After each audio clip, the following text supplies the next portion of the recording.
Aliens prepared for 100 years to attack. Humans, they lasted 12 minutes. The first slide showed a planet.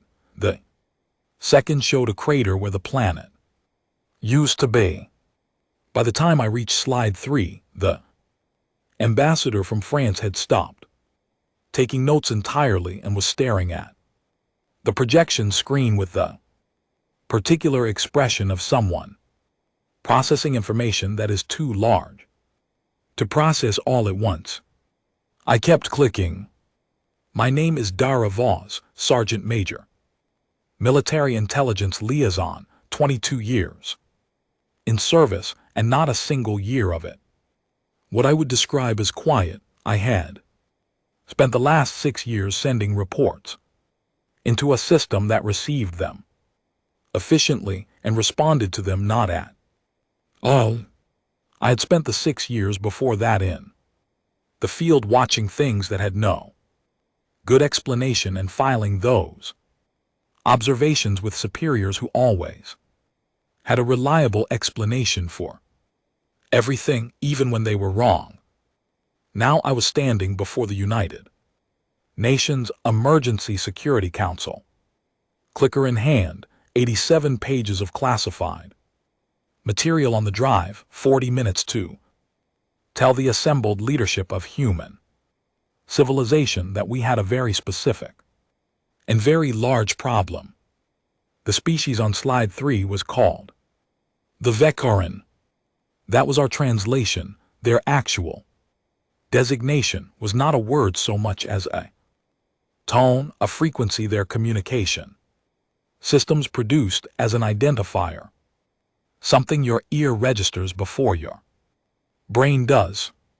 We had been using the name Vekaran in classified documents for 4 years. In a matter of days, depending on how things unfolded, the entire world would be using it. I gave them the history without decoration, 9,000 years of spacefaring capability, 31 civilizations discovered. During that span, 17 civilizations no longer present in the galactic record.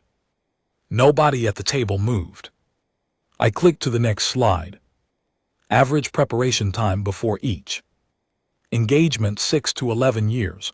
The Vekarat were not quick, they were not gamblers. They were the most patient and methodical strategic force documented in the intelligence files.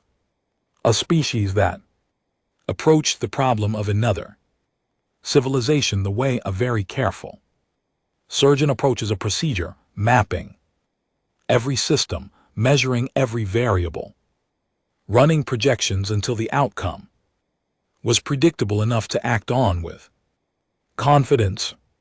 The civilizations they had engaged ranged from single-planet species to multi-system powers with considerable military capability. Some had seen them coming and built responses, some had not seen them coming at all. In both cases, the documented results were the same. The Vekarat did not win because they were faster or stronger, they won because they were more thoroughly prepared than any opponent they had ever faced could prepare against. I paused on that slide for 3 seconds. Then I moved forward. For Earth, they had taken 100 years. I let that sit in the room without explanation for a moment, the way you let something heavy down slowly before releasing it.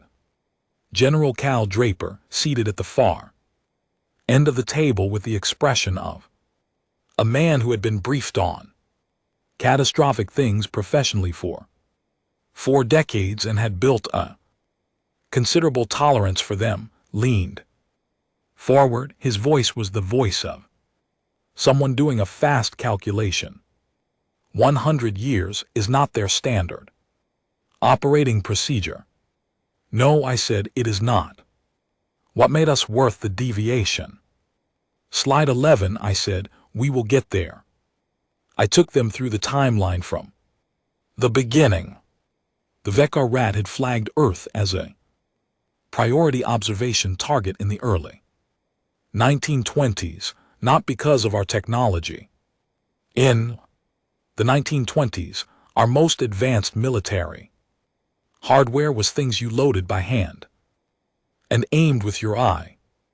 By any galactic standard, we were not a threat, we were barely a footnote. They flagged us because they could not categorize us, not in the way that novelty resists categorization, in the way that a known formula keeps producing answers that break the model it is supposed to fit. The Vekar Rat had constructed behavioral models for every type of civilization they had previously encountered: expansionist species, isolationist species, warlike species that describe themselves as peaceful, cooperative species that became warlike under specific conditions. They had a chart for all of it with clear inputs and predictable outputs. We broke every chart they applied to us. Their observation teams had been filing increasingly uncertain reports for decades. When the first formal alert was raised, we had fought 2 global wars of a scale that by every prior model should have left us fragmented beyond any meaningful recovery. We came out of those conflicts with more technology than we went in with international institutions that had not existed before the wars, and with a documented cultural memory of the costs that we then partially ignored and partially encoded into new systems of medicine, agriculture, and communication. The Xenosociology division spent years on it. They could not find a stable curve. Every time their analysts believed they had identified a consistent pattern in our behavior, we produced behavior that did not fit the pattern. The incident that triggered a 4-year internal review in their strategic planning committee was not a military event. It was footage from a natural disaster in the Indian Ocean in late 2004. A catastrophic wave. In the footage, recorded on an ordinary camera by an ordinary person on a beach, there were humans running toward the wave, not away from it, toward it, pulling strangers out of the water. People with no shared identification, no formal bond, no institutional obligation to each other, moving into danger on behalf of people they had never met. Their planning committee put this footage into review rotation and watched it for what their calendar system translates to roughly 4 years. They wrote in the committee record that they had no classification for this behavior. I clicked to the next slide. Dr. Owen Briggs, the xenolinguist to my left, had been in this room for the entire briefing and had the expression of a man who was carrying 3 separate, difficult thoughts simultaneously and managing them poorly. He leaned toward me and asked quietly how I was holding up. Fine, I told him. He absorbed this without comment. I looked at the screen. Slide 8 was a map of the solar system, 73 red markers on it, each one a confirmed Vekaran observation post, active within the last decade, positioned at angles and ranges that provided comprehensive coverage of Earth and near orbital space without triggering any detection system we had deployed. 73 windows they had been looking through for years. Ambassador Faye Morton across the table had maintained the composure of someone professionally trained to manage crises in public. Her voice, when she said the number, was the voice of the personal version of her, making a very difficult adjustment. 73. Confirmed, I said. The working estimate for the actual total is higher. I did not mention the report I had filed 6 years earlier about the debris field near Titan, the one that had not behaved the way debris behaves, the one with the routing stamp from the office that was restructured out of existence 18 months after I submitted it. I did not mention it because the briefing was about what was happening now, and because there is a point at which carrying the record of being right, when no one listened, becomes less useful than carrying the information itself. My coffee mug was back at the installation, ceramic chipped handle, sitting on my desk where I had left it when the summons came through, probably still warm if I got back within the next 20 minutes. I moved forward. The Vicara had constructed the most precisely engineered invasion framework in documented galactic history, targeting data on every major communications node on Earth, accurate to specific hardware components, atmospheric entry vectors calculated to the nearest meter, kinetic deployment sequences run through 90,000 individual simulations, each accounting for known variance in our response systems. They had translated and analyzed every military manual, every emergency response protocol, every strategic doctrine that any government on Earth had ever published or operationally distributed. They had done careful, thorough, extraordinary work.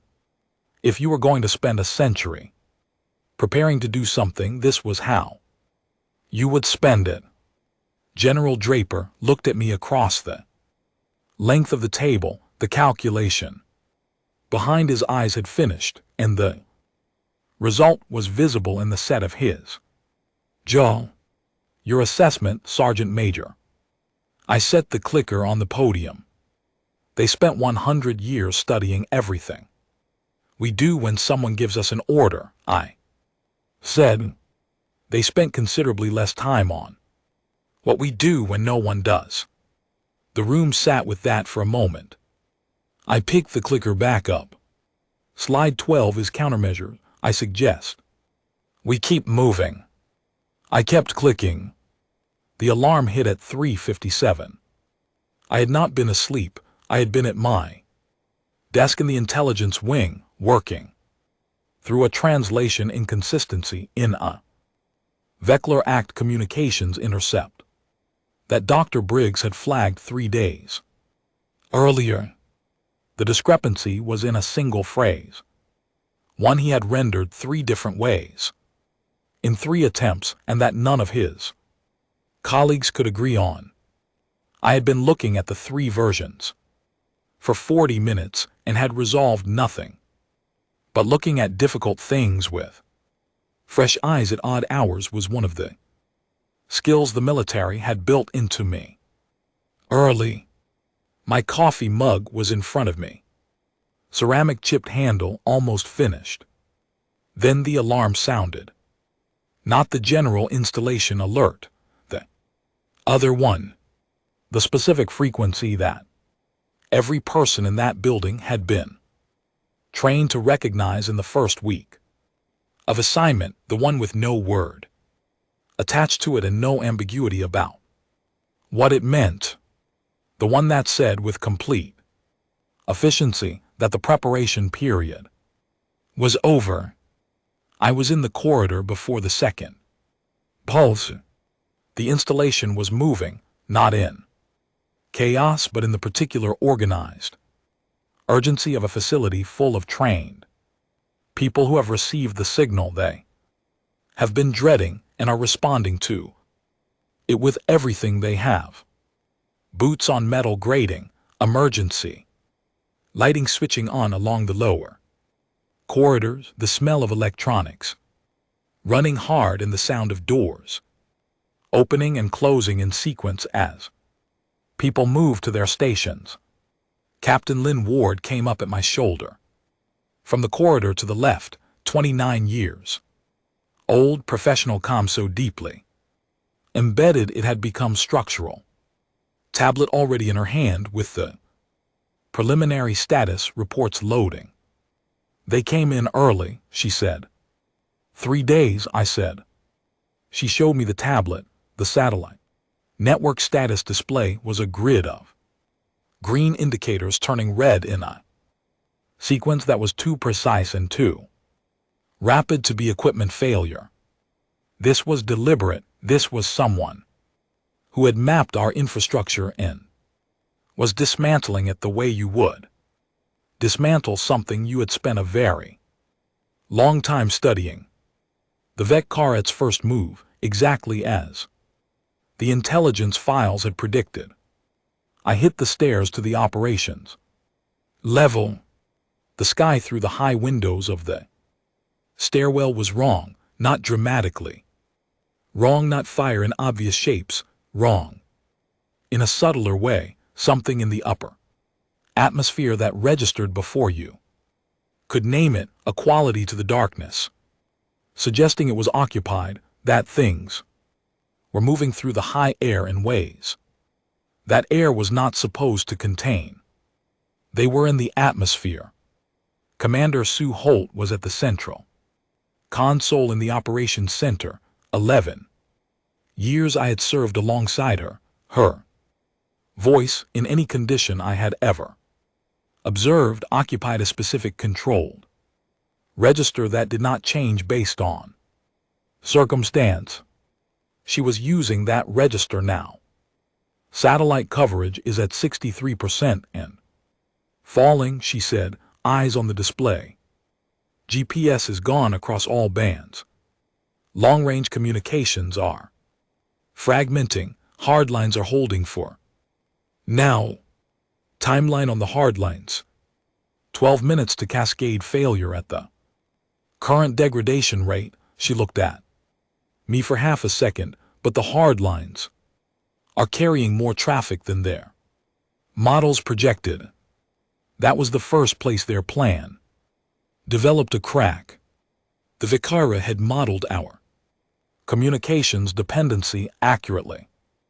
Modern military coordination relies on networked infrastructure at a scale that would have seemed impossible a century ago. What they had not modeled with equal accuracy was how deeply we distrust our own best systems.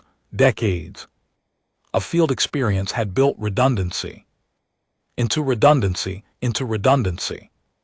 Old radio bands, hardline trunk lines, encoded burst transmission protocols, requiring no satellite support whatsoever.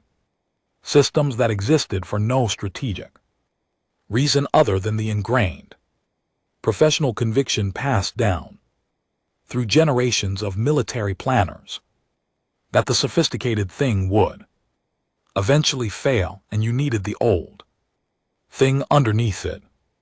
They had studied our doctrine carefully. They had not studied the degree to which we assume our doctrine will fail and build accordingly. The communications disruption was still severe. Every major military unit on Earth was isolated, no contact with command structures, no coordination across national boundaries, no received orders. The Vec-Caret's models predicted that this condition would produce paralysis window of 20 to 40 minutes, during which the fleet would complete its primary objectives. That prediction was wrong in the most specifically important way. The first contact to come through the hardline relay network 4 minutes after the initial strike did not originate from a military command center. It was not from any emergency response authority. It was a signal relayed through 4 separate hardline stations originating from a commercial airline pilot named Henrique Salgado, cruising altitude over the mid-Atlantic. 23 years of flight experience and the kind of professional temperament that stays level when very Strange things appear on instruments. Something had appeared on his instruments.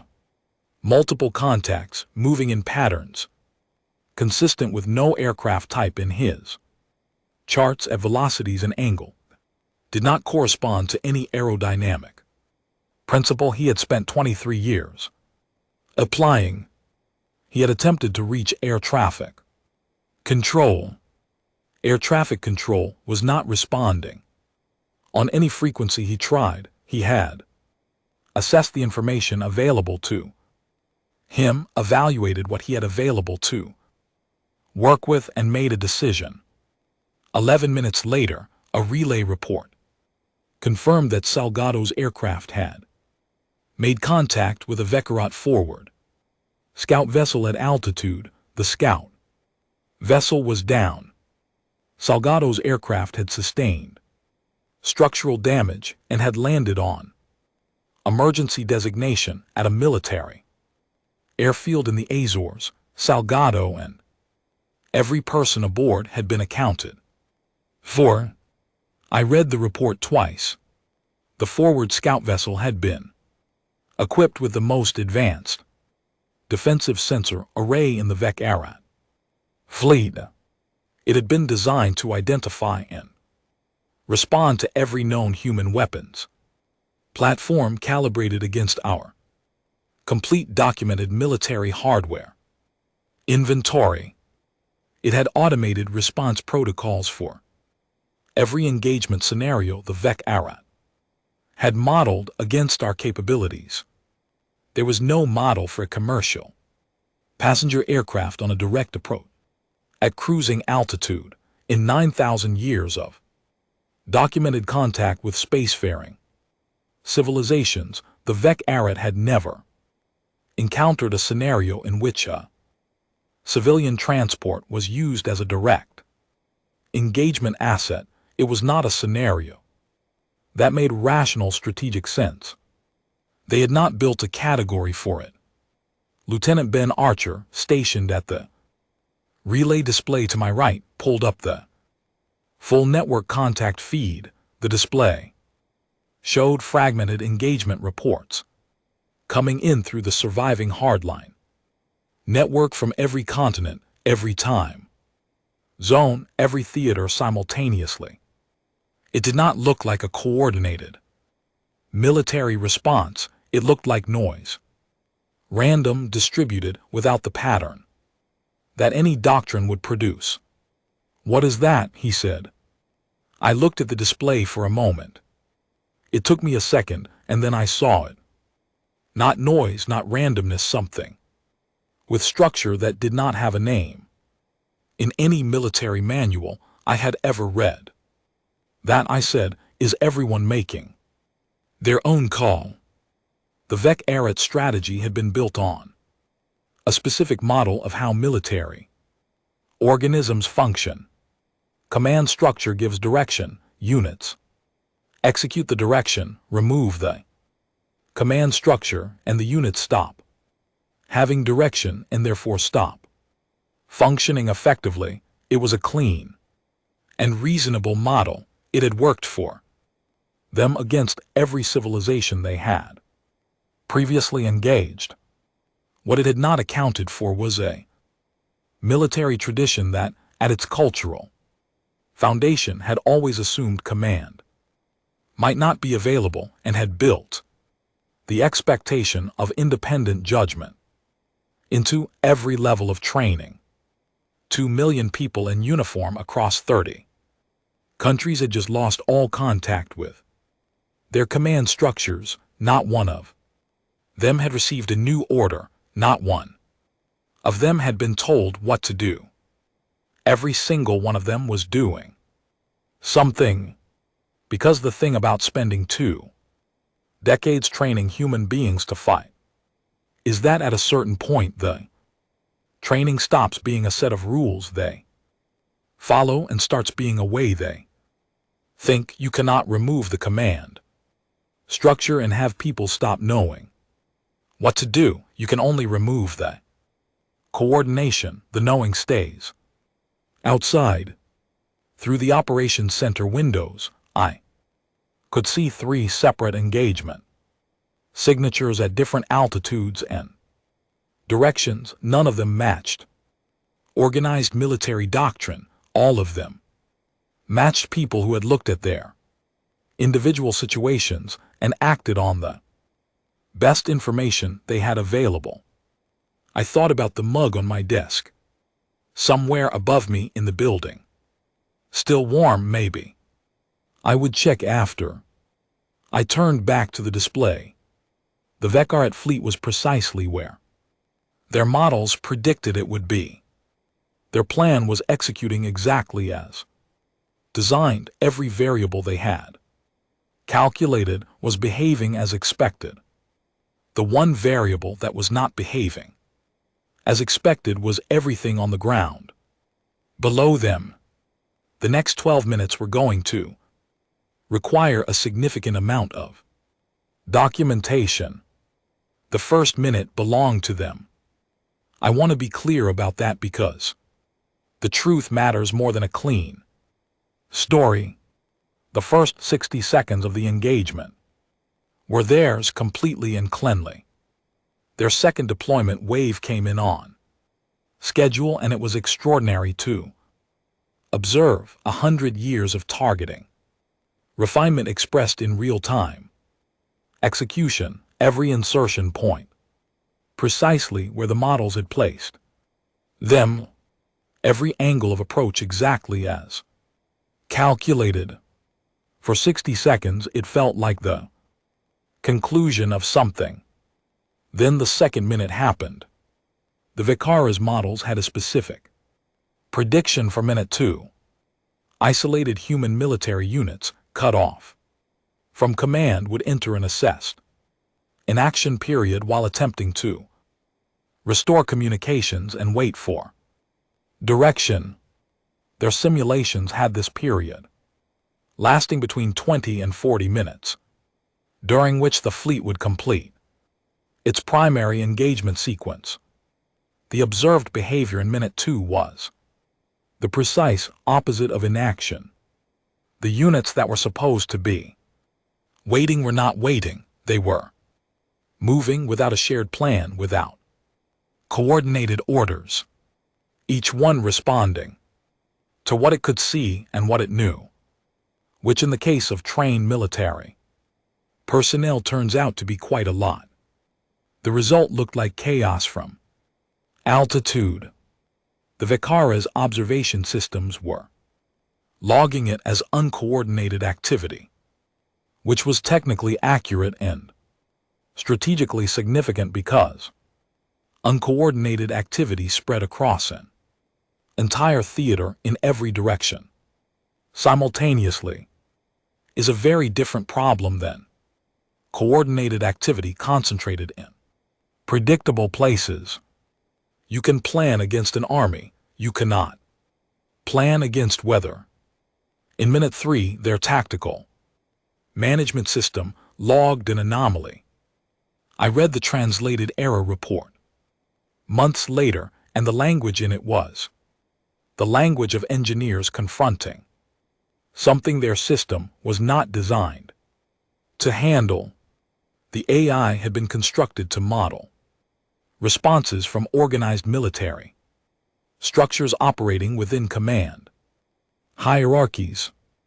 It was now being asked to model the simultaneous independent decisions of hundreds of thousands of individuals, each acting on different local information with no shared operational logic connecting them. The system produced outputs that their engineers flagged as structurally inconsistent. Their lead strategist noted in the operational log that the adversary was responding like weather rather than like an army.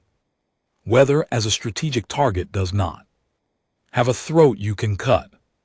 Minute 4, a farming cooperative north of Winnipeg, Canada, with no military affiliation, no formal combat training, and access to a substantial inventory of agricultural and industrial equipment. observed a Vekarat atmospheric cruiser, making low-altitude passes over the region. Their emergency communications were down. Their nearest military contact was not responding. They held a discussion among themselves. The discussion lasted 4 minutes and was recorded on a phone held by a man named Gary Cole, who said afterward that he had been recording because he thought someone should have documentation of what they decided. What they decided involved welding equipment, several vehicles with engine modifications, a considerable quantity of structural steel, and a working knowledge of angles that one of them had learned in a physics class many years earlier and had never expected to use in this specific context. The atmospheric cruiser came down in a field at 17 minutes past the hour. The after-action documentation on this incident runs to 42 pages. The executive summary is one sentence. It says they combined available equipment until the combined result exceeded the target's defensive threshold. The Vicara had cataloged our military hardware with meticulous completeness. They had logged every weapon system, every delivery platform, every documented piece of combat equipment in every military inventory on Earth. They had not cataloged farming equipment. It had not been assessed as a relevant variable.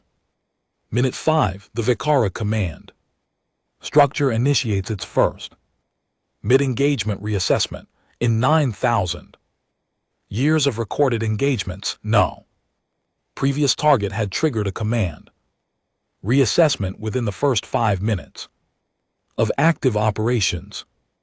Reassessments were post-engagement processes, review mechanisms, not real-time responses. The operational log shows a brief exchange between the fleet commander and the Strategic Advisory Board.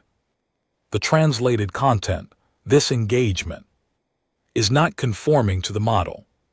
The Advisory Board recommended maintaining the primary timeline. The fleet commander logged a notation that their own historians would later describe as the single most consequential sentence produced in the history of their civilization. The notation says, the model may be the problem. Minute 6, I am on the roof of the installation with Commander Holt and Lieutenant Archer, and the sky is doing things I do not have adequate technical language for. There are light signatures at altitudes and angles that belong to nothing in any human aviation chart. There are 3 separate engagement sites visible from where I stand. Different directions, different elevations, and none of them look like anything I was trained to recognize as organized military engagement.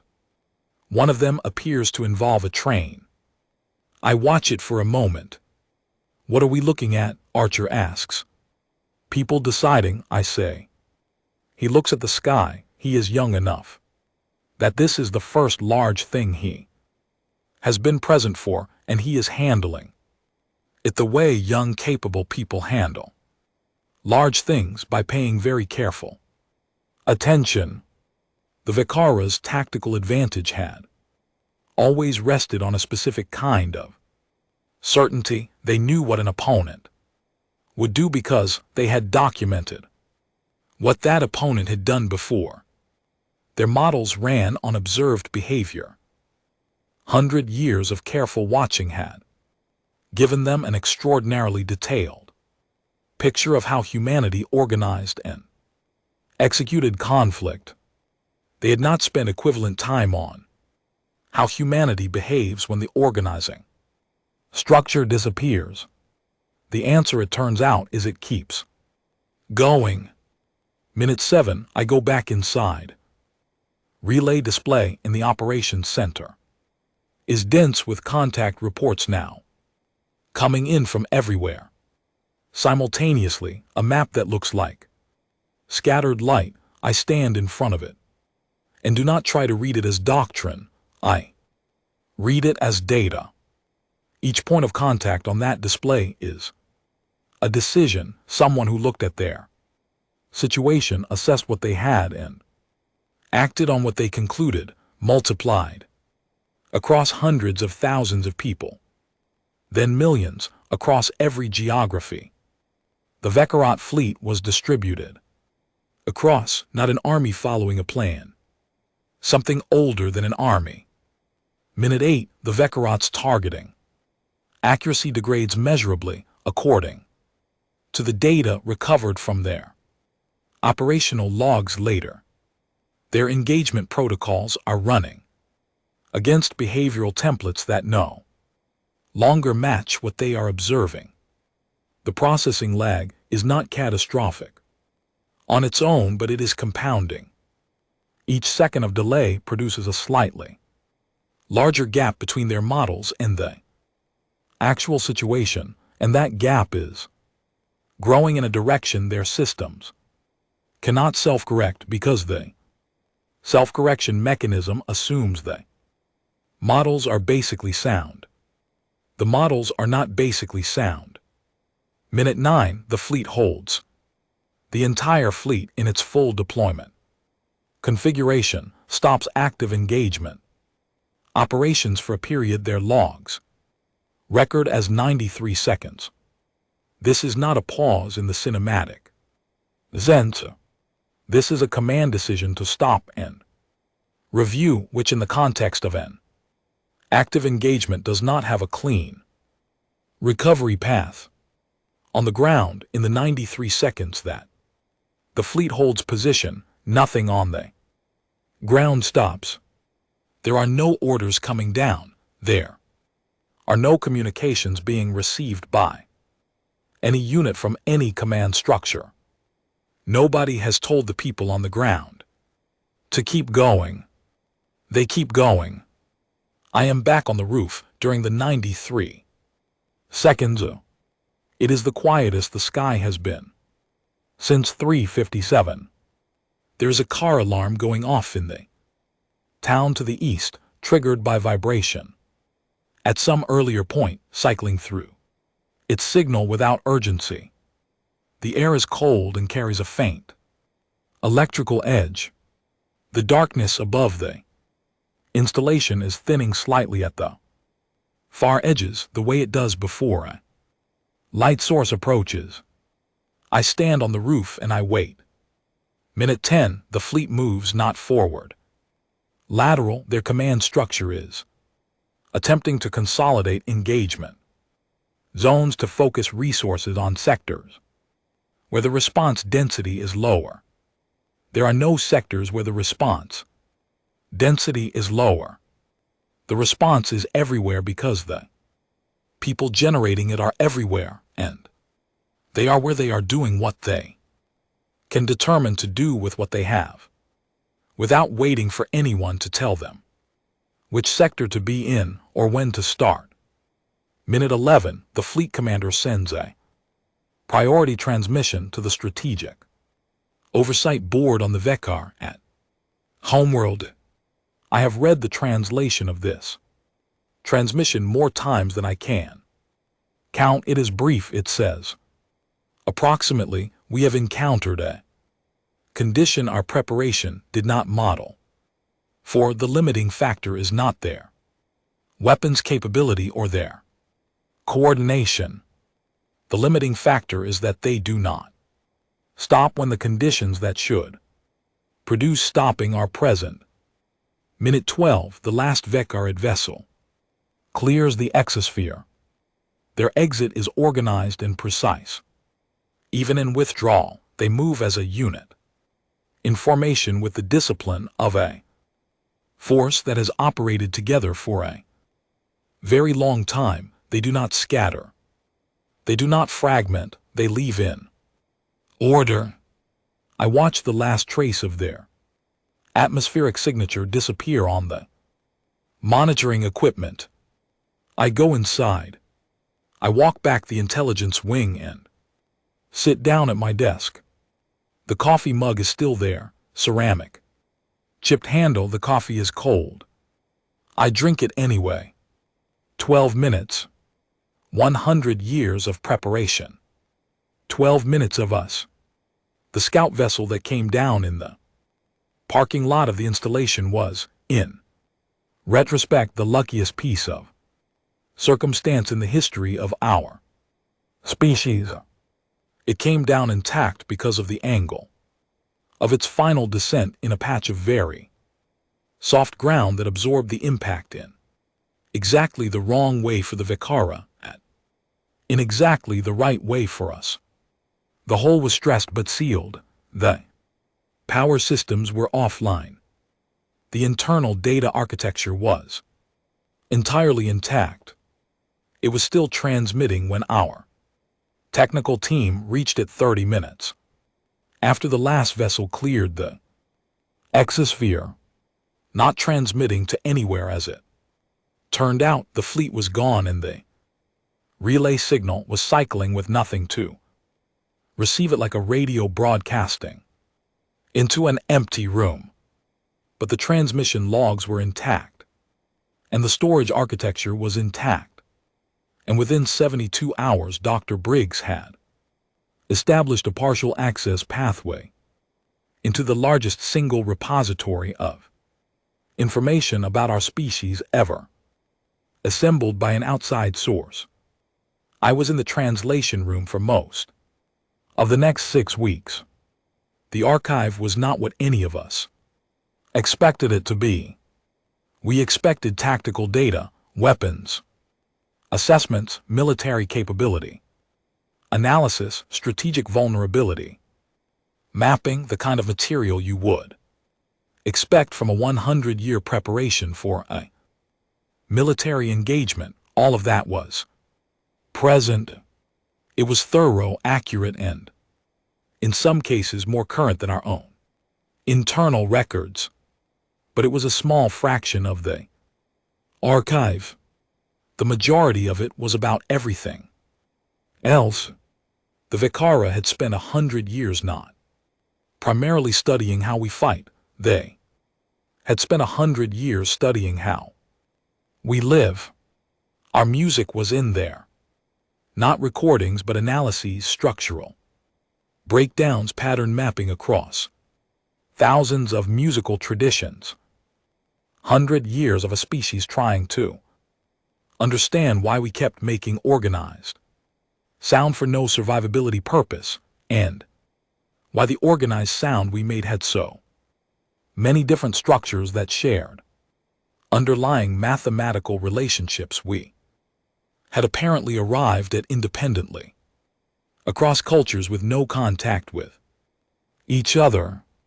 Their analysts had written a 40-page document on this. The conclusion was that we appeared to be communicating with ourselves in a language that did not map to any information exchange model they had encountered. They classified the music archive as emotionally functional but strategically irrelevant. They kept it anyway. Our literature was there, our visual art, our recorded performances, our religious texts, all of them annotated with the consistency of people who had spent serious time with difficult material and could not arrive at a synthesis. Their cultural analysis team had filed a report noting that we held simultaneously and without apparent discomfort contradictory frameworks for understanding existence, and that these contradictory frameworks appeared to coexist within the same individuals without producing the cognitive breakdown their models predicted such contradiction should cause. They had a word for this in their language that Dr. Briggs translated after considerable debate as functional contradiction. It was filed as an anomaly, not a pathology.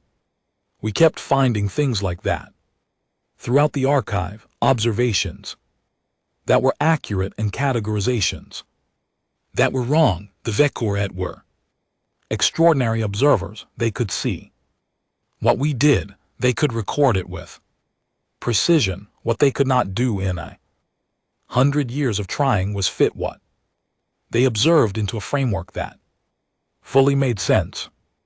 Dr. Owen Briggs sat next to me in the translation room through most of those 6 weeks. He was one of those people who processes difficult information by getting very quiet, which meant the room was frequently silent for long stretches. While both of us read, he looked up one afternoon and said, "They were afraid of us." I kept reading. Not in the threat assessment sense, he said, something more specific, the way you are afraid of something you cannot predict. I thought about that. They took 100 years because they needed 100 years to convince themselves they had us understood, I said, and they never quite managed it. Briggs went quiet again. Then they came anyway. They did whatever they had not resolved in their internal debates and reassessments and 4-year review periods. They had come anyway because the alternative presumably was leaving something unpredictable in the vicinity of a growing technology base, and that was apparently a worse option than an engagement that was not fully modeled. There were several documents in the archive dealing with this specific internal debate, years of strategic council discussions about whether to engage at all, arguments from their xenosociology division that Earth required more observation time, arguments from their military planning division that continued observation while our technology advanced was the greater risk, arguments from both sides going back and forth across decades. The vote to engage had passed by a narrow margin. The xenosociology division had filed a dissenting report. I read it 3 times. The dissent said in its central argument, this species does not follow stable behavior curves because it is not a stable behavioral system. It is a dynamic system, meaning it does not settle into a predictable pattern because pattern settling is not how it functions. What we have observed across 100 years is not variance around a mean. It is continuous, deliberate, recursive change. Engaging a dynamic system with static models will produce unpredicted outcomes. The dissent had been overruled. The rest of the archive confirmed everything the dissent had warned about. There was a full document cataloging the things the Vekor had gotten wrong in their engagement models, compiled by their own analysts in the 72 hours after the withdrawal. I found it near the end of the archive and read it in one sitting in the early hours of the morning with a cup of cold coffee and an increasingly complicated relationship with my own feelings about what I was reading. They had believed communications blackout would produce paralysis. What it had produced was autonomous action at every level simultaneously, which was a significantly harder problem. They had believed civilian populations would represent a liability, a pressure point that would drive governments toward early negotiation. They had not modeled for a species that had spent the previous century specifically developing civilian resilient systems and civilian capacity to function in the absence of normal institutional support. They had identified our history of internal conflict as an indicator of fragility. They had not understood that a species which has spent 10,000 years fighting with itself has 10,000 years of accumulated experience and continuing to function while damaged. They had modeled our willingness to act on behalf of strangers as an outlier, behavior a statistically rare response, pattern present in some individuals, under specific conditions. They had not understood that it was not an outlier, it was the baseline.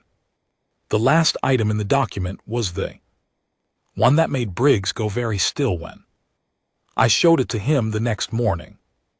It was filed under the heading Modeling, Failure Root Cause Assessment. It said we did not account for the possibility that the adversary had already accepted the worst outcome and was operating without the constraint of avoiding it. Briggs read it twice. They thought we were motivated by survival, he said. Yes, I said. And we are, he said. Partially, I said. He sat with that.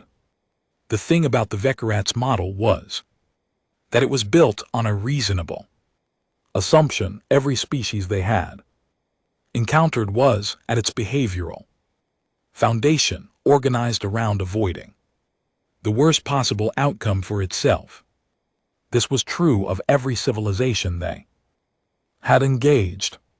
It was a reliable enough axiom that it had functioned as the foundation of all their strategic modeling, what the data from Earth kept producing, and what their analysts kept flagging as anomalous without ever fully resolving it into a category was behavior that did not fit an organism primarily motivated by self-preservation, behavior that looked in their models like an error in the data. It was not an error in the data. It was just us. The birthday photograph was in a subfolder of the Cultural Observation archive near the end of a section on social bonding documentation. It was a photograph of a family, human, somewhere with a beach in the background, and a table with food on it, people of several ages gathered around what appeared to be a celebration of some kind. Someone in the picture was laughing.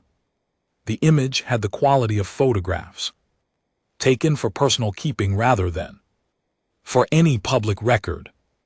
The Vecchiarat had it filed under a header that Dr. Briggs translated as anomalous behavioral documentation, non-strategic.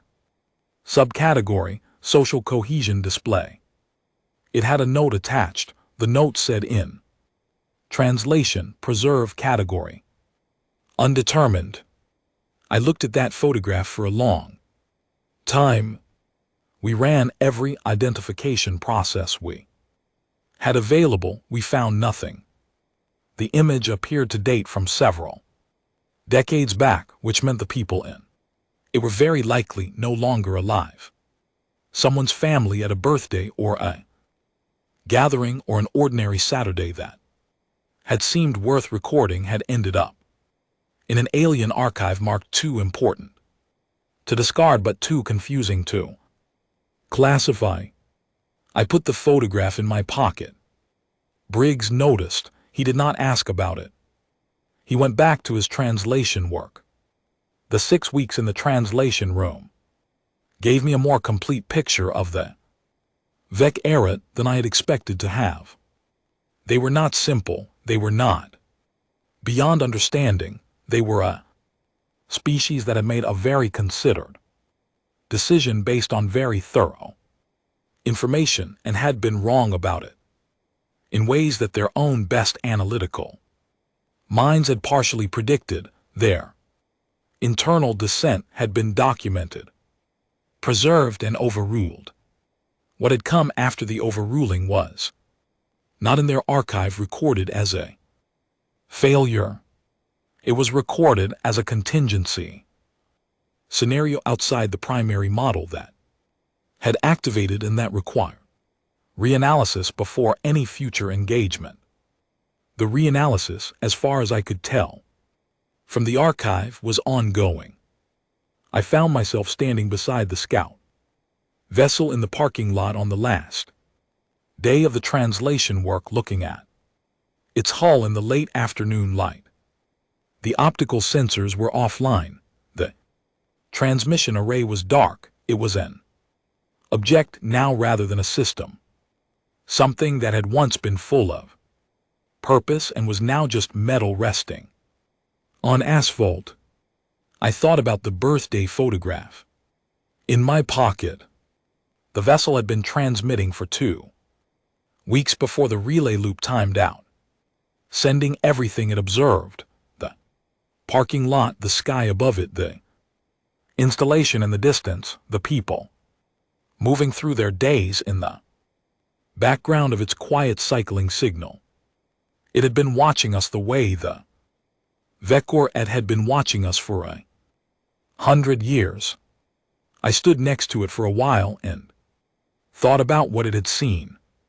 6 months later, I was standing at a podium in a building that should not logically exist in front of an audience that should not logically be sitting the same room together, about to deliver a briefing that no one in the history of diplomatic activity had ever had reason to prepare.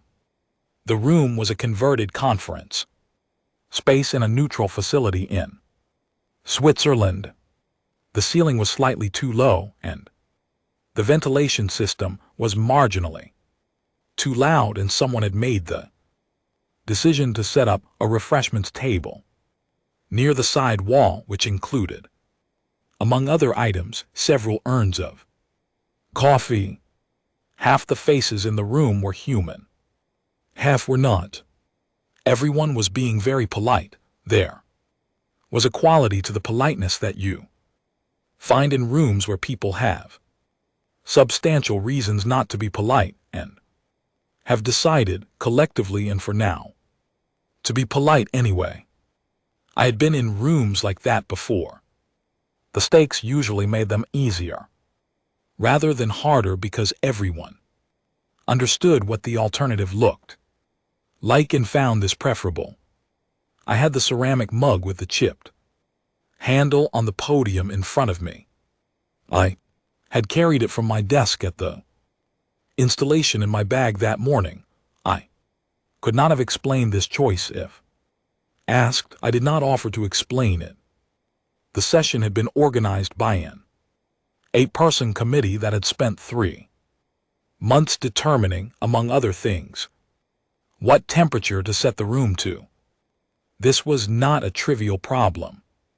The Vekor Act delegation had environmental requirements that did not fully overlap with human comfort ranges, and the compromised temperature was one at which everyone in the room was slightly cool, but nobody was incapacitated, which was a reasonable outcome for a first meeting and probably a reasonable metaphor for what we were attempting.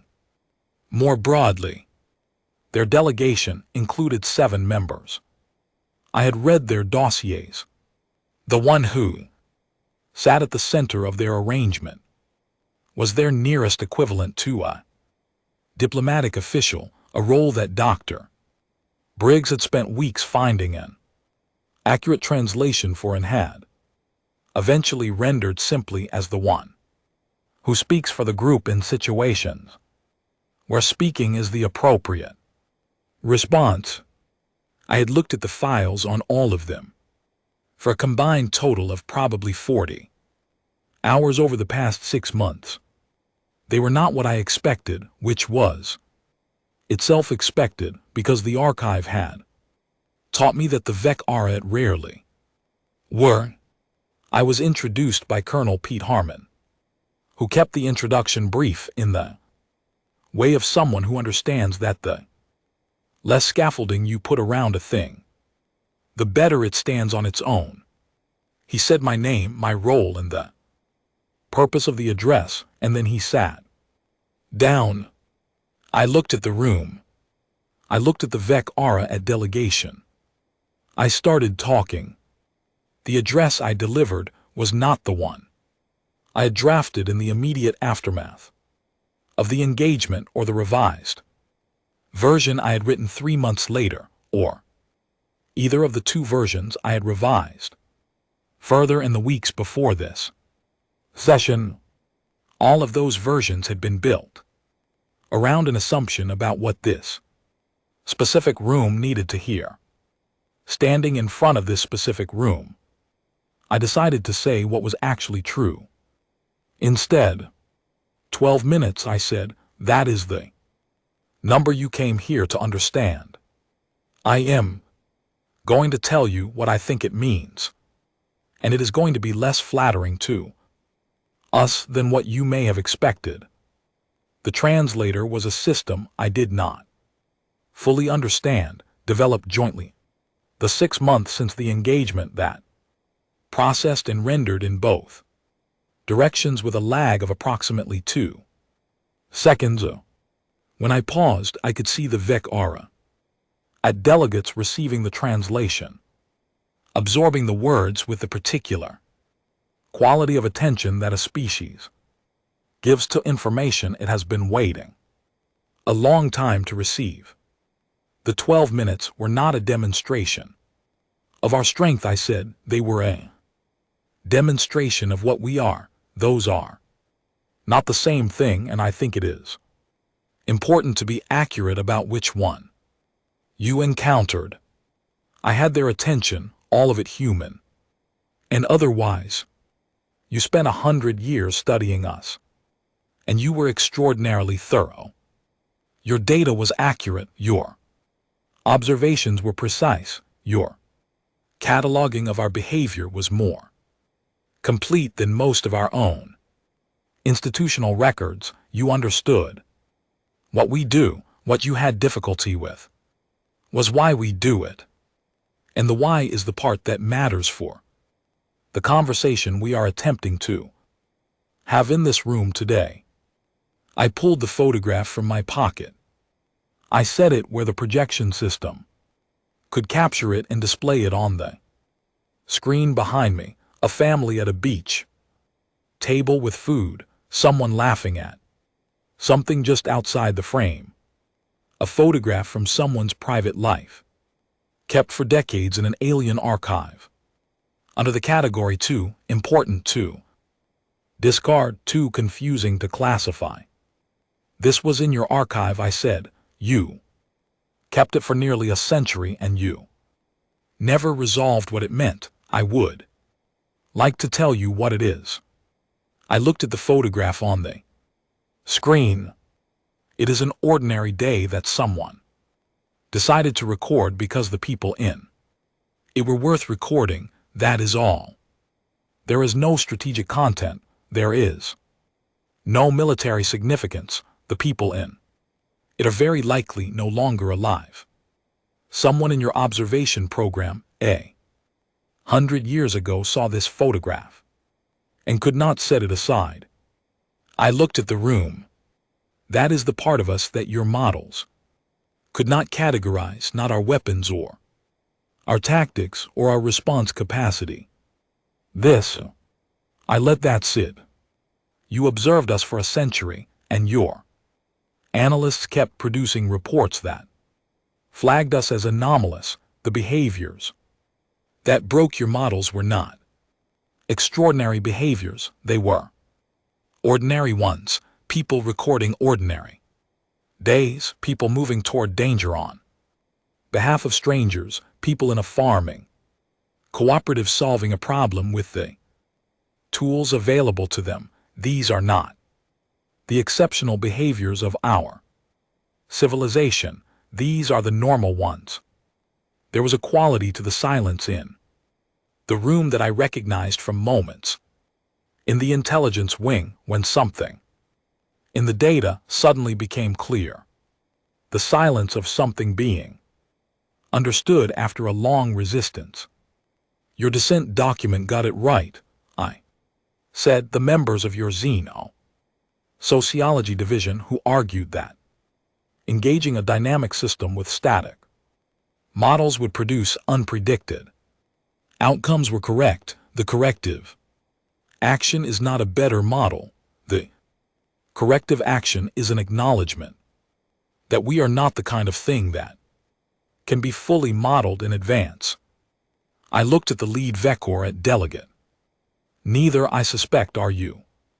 The translation took 2 seconds, then something shifted in the arrangement of the delegate's posture that Dr. Briggs would later tell me, based on his months of intensive study of their physical communication system, indicated something in the range of what we would describe as acknowledgement. Not agreement necessarily, acknowledgement. I picked up my coffee mug. I looked at it for a second. I set it back down. I want to address the question that the 12 minutes does not answer, I said, because I think it is the question that actually matters for what we are attempting to do in this room. I looked at both halves of the audience. The 12 minutes demonstrated that we are very difficult to remove. It did not demonstrate that we are safe to be near. Those are not the same thing, and I would rather say this plainly than have it sit unspoken in every conversation we have for the next 50 years. Nobody moved. Our archive review made clear that your analysts struggled for a century to distinguish between our constructive impulses and our destructive one because they often look the same from the outside, and sometimes they are the same event we build. We conflict over what we build. We build better things because of the conflict. From a distance, this is not easily distinguishable from a species in the process of dismantling itself. Sometimes it is. We are aware of this. It is not a secret we are keeping. I paused. What I can tell you, based on everything in your archive and everything in ours, is that the only version of the next 100 years that works for either of us is one where we find out what the other one is actually like, rather than what our models say. Your models of us were built from observation without contact. They were the most thorough external study of any species in the galactic record. They were still insufficient. I paused again. Our knowledge of you is 6 months old. We have the archive, and we have this room. That is almost nothing. We have no clear picture of who you actually are. I think we should develop one. I think that is a better use of the next century than both of us preparing for what we assume the other one will do. The lead delegate's posture shifted, again in the specific way that Briggs had identified as meaningful. The translator produced an approximation, and Briggs, seated in the front row, gave me a small nod, meaning accurate translation, not just functional. What the delegate said was, we kept the photograph because it meant something we did not have a category for. We are willing to discuss what category that might be. I picked up the photograph from the podium. I held it for a moment. A birthday, I said. That is what we call this kind of gathering. We hold them every year on the anniversary of someone's arrival in the world. We invite the people who matter to that person. We make food and we talk, and we mark that another year has passed. 2 seconds of translation. The delegate asked, "What are you trying to mark?" I looked at the photograph. That the day happened, I said, that the people in it were there, that it was worth noting. There was a long pause in the room, not an uncomfortable one. The kind that happens when something arrives that needs to be absorbed before anyone speaks again. I looked at General Draper in the human section. He was looking at the projection of the photograph on the screen with the expression of a man who has, in his career, been present for a great many significant moments and is cataloging this one carefully. Ambassador Faye Morton was looking at her hands on the table in front of her. Lieutenant Archer was looking at the Vekarat delegation with the specific, focused attention of someone who is reorganizing their understanding of something in real time and finding the new arrangement better than the one before it. I set the photograph back on the podium. The 12 minutes are not the beginning of what you should know about us, I said. They are not the most important thing. They are one data point, and like all data points, they mean considerably less on their own than they mean in context. I looked at both halves of the room. We would like to provide the context if you are willing to provide yours. There was a further exchange between the delegations, formal statements on both sides that had been prepared in advance and were delivered now. The agreement that resulted from the session was not large, it was a first step that knew itself to be a first step, careful about how much weight it was carrying and deliberate about where it was placed. It established a framework for further contact. It established a process for archive exchange in both directions. It established a joint working group to address the temperature problem, which remained unresolved and was going to require more than one meeting. It was in the accounting of history, small document, in the accounting of what might have happened instead. It was extraordinary. The session broke for refreshments and informal exchange, the latter being understood by everyone present to be the reason the former existed. Careful conversations in awkward conditions, people finding that the specific and ordinary texture of another group was both less strange than expected and more strange in ways that were interesting rather than alarming. Dr. Briggs was deep in conversation with one of the Vekarat delegation members. Near the window, his notebook out, his expression the expression he wears when three things are connecting at once, and he does not want to lose any of them. Colonel Harmon was standing near the door in the posture of a man who has successfully completed a difficult task and is allowing himself approximately 90 seconds of quiet satisfaction before moving on to the next one. I was standing near the refreshments table with my ceramic mug when the lead Vekarat delegate approached. Their translator unit was active. They looked at the mug in my hand, then at the urns on the table, and they asked a question through the translator in a tone that Briggs would later describe when I told him about it as genuinely curious rather than formally diplomatic. What is that? I told them the plant, the process, the result, the temperature range at which most people who used it preferred to have it, the fact that most regular users had it multiple times daily, the social infrastructure that had developed around the specific practice of drinking it in shared spaces with other people, the particular kind of conversation it produced, the way that many significant decisions in human history had been made in rooms that also contained. They considered this. Then they asked, is it ceremonial? I looked at the urn. I thought about the mug on my desk at 3:57, the one I had left when the alarm sounded, the one I had thought about in the corridor and on the stairs and on the roof of the installation, while the sky above me contained a fleet that had spent 100 years preparing to end us. The one I had come back to when the 12 minutes were over and drunk from cold anyway, because it was there and it was Mine and the morning had been the morning it had been.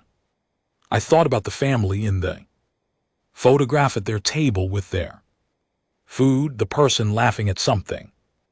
Outside the frame, the ordinary day that someone had decided was worth keeping in a photograph for as long as photographs last.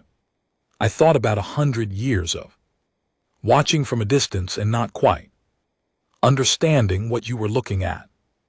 Yes, if I said basically. The delegate looked at the urns on the table, they looked at the mug in my hand, the 2 seconds of processing went by. Then they asked in the voice of someone who has been building toward a small question for longer than it might appear, may I try it?